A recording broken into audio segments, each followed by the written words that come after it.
If you have tried everything, habits, routines, affirmations, planners, productivity hacks, and nothing seems to last, if you keep starting over, quietly wondering what's wrong with me, I want you to hear this first. You are not lazy, you are not broken, and you are certainly not failing at self improvement.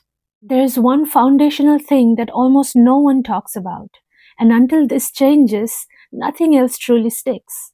Section 1. Naming the real frustration. Let me describe something and see if it feels familiar. You get motivated. You decide this time I'll do it differently. You create a plan.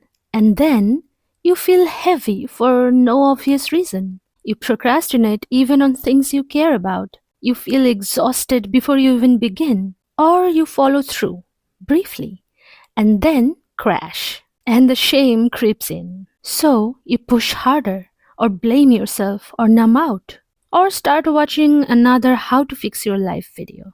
But here's the uncomfortable truth. Most self help doesn't fail because you lack discipline. It fails because it ignores your nervous system. Section 2. The one thing that must change.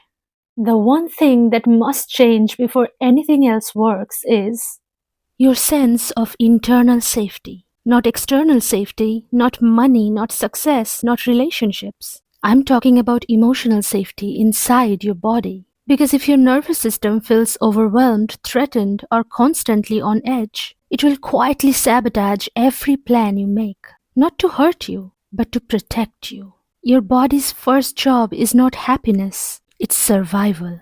Section 3. Why willpower collapses. When your nervous system is dysregulated, consistency feels threatening, change feels dangerous, even good things feel like pressure. So, when you try to wake up earlier, start a new habit, set boundaries, or move toward your goals, your system hears this could lead to disappointment, this could lead to exhaustion, this could lead to loss, and it pulls the emergency brake. That's why you scroll instead of starting, you overthink instead of acting, you abandon routines that once excited you. This is not self sabotage, this is self protection. Section 4. Survival mode versus growth mode. here's something no one tells you.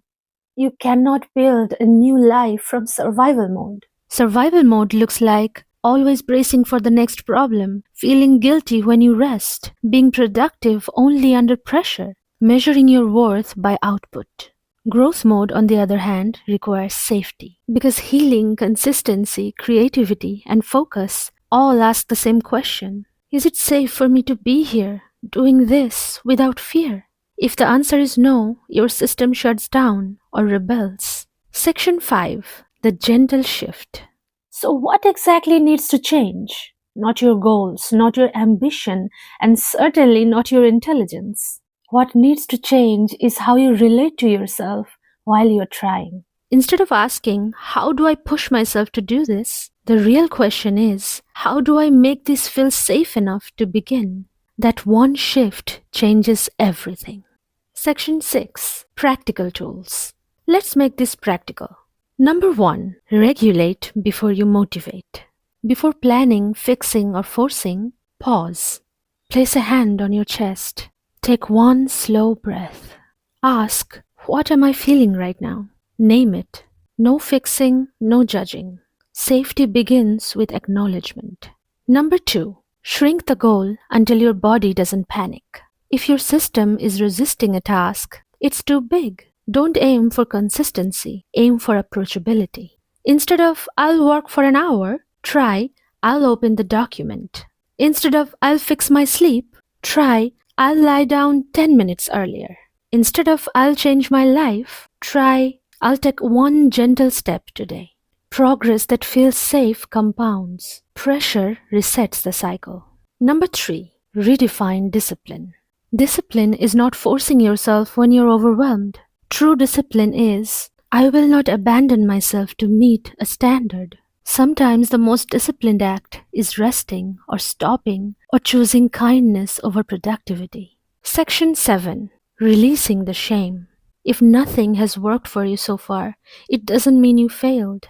It means you are trying to grow in an environment, internal or external, that never felt safe enough. And that deserves compassion, not criticism. You don't need to become someone else. You don't need to be tougher. You don't need to start over. You need to feel safe enough to stay. Healing doesn't begin when you finally get it right. It begins when you stop fighting yourself and start listening. So if today all you do is just breathe a little slower or judge yourself a little less and take a step that feels kind, that's not falling behind.